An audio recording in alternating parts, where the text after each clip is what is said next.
Welcome back, everyone, to another episode of Psycosmos. Today, we're going to be starting a new series called Introduction to whatever. And they're going to be introductions to general subjects that a lot of you guys have been asking about in the comments, so stay tuned for more.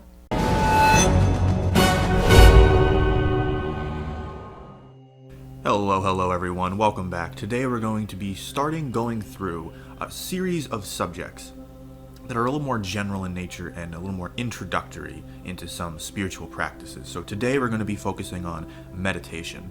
Now, a lot of you guys have been asking in the comments, what is meditation? What are some meditation techniques? How do you properly meditate? So we're going to be talking about that today a little bit. Now, generally speaking, meditation is a really broad practice. And really, when you boil it down to its bare bone roots, it's basically some form of you focusing your thoughts or attitude or spiritual focus, or perhaps all three, towards something.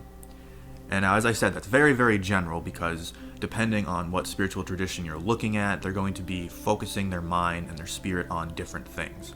So the most popular form of meditation that most people commonly think about when they hear meditation is the type where you still your mind, where you sit very still, usually cross-legged, and you sometimes have your hands in a specific way, which are often called mudras in the Eastern traditions.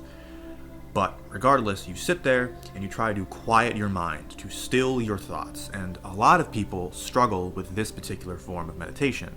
But the good news is that is not the only way you can meditate, because a lot of people have excess stress, excess energy, they have lots of things going on in their lives. Maybe they have pets or family members or children that they have to look after. Maybe they have to work from home. Maybe they work long hours, etc. Life is constantly trying to encroach in on your little slice of paradise, your little retreat from the chaos. So because of that, when you tell people to sit and to still their mind and to not think about things, that's very difficult. And it is a very effective form of meditation in that you get an opportunity to kind of experience yourself without all the chatter going on. But to just sit down and do that can be a little difficult for some people.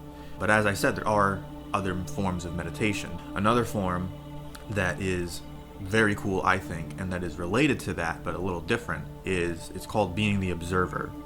And rather than trying to still your mind, to quiet your mind, to get rid of all the excess thoughts, instead you focus on simply taking a step back, metaphorically, and observing your thoughts and observing how they run through your mind and what they are. And not necessarily making judgments or trying to quiet them, but more so just letting them drift by and watch them. And what you'll find is that after a certain period of time, it might take a few minutes, it might take several days of attempts. But eventually what you'll find is that when you observe your thoughts simply flowing down the river, eventually you'll have very little and potentially even no thoughts. And you'll actually end up stilling your mind, even though that wasn't even your initial goal. So that's pretty cool. And then there's another few different series of techniques, but they all sort of center around visualization. So the idea is you can actually physically look at something, or you can imagine it in your mind's eye. And the idea is that by focusing your attention on this image, everything on the edges, on the periphery of your brain, of your active mind, sort of falls away. And you're just left focusing on this one particular image. And now normally the image has a spiritual or religious significance to it.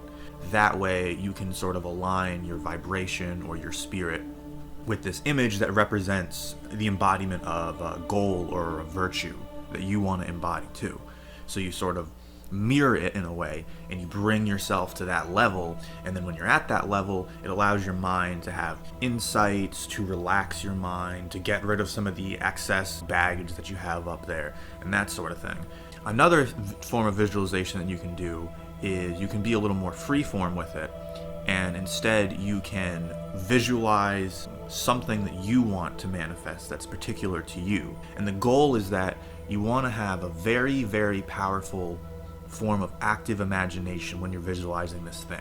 So for instance, if you want a job, and this is true for manifesting anything, if you want a job, let's say, you don't visualize yourself going through the job process and then them eventually saying, we'd like so-and-so, we'd like you to accept the position for the job. What would be better is envision yourself already 3 months into that job, fully set up, everybody likes you, you're killing it, you're crushing it in your position, and everything is just going exactly the way you want.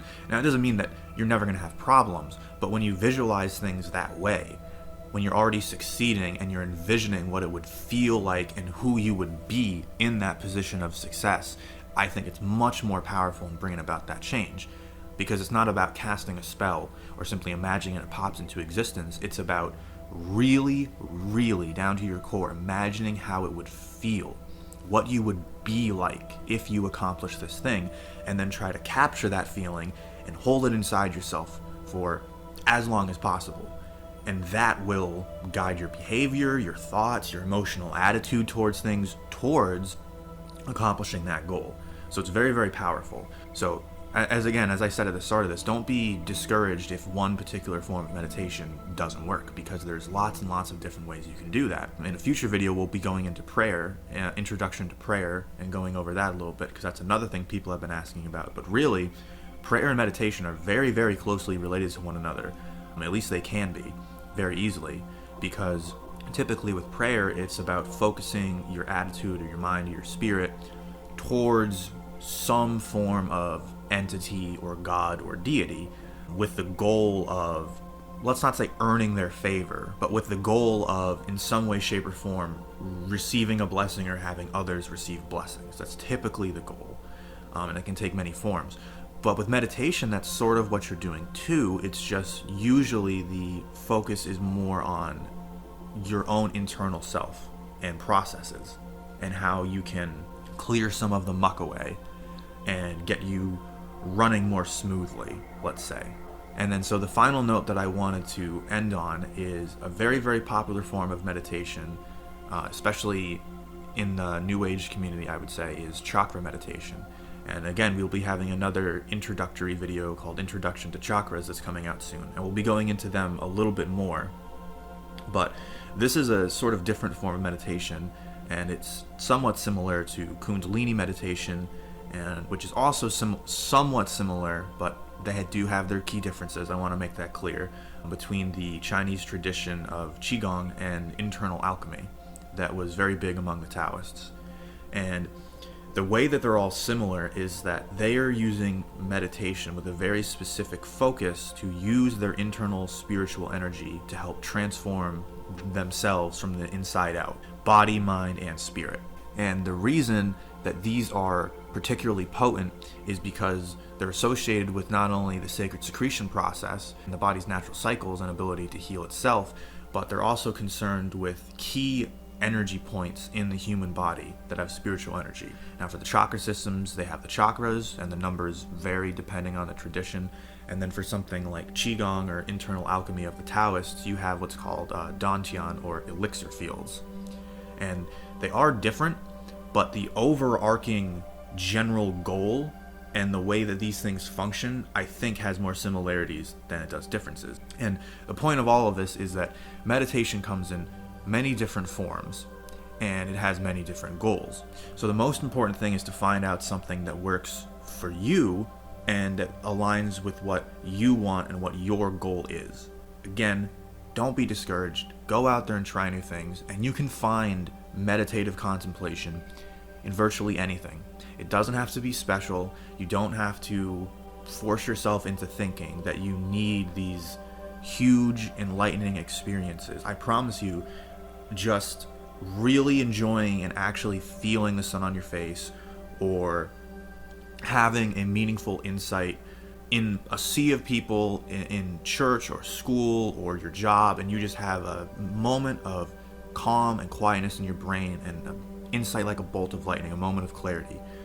You can have an instance when you're talking with a loved one or a friend where you just notice a particular way that they do something with their face or say a word when they're upset or really happy. You know, like little things like that.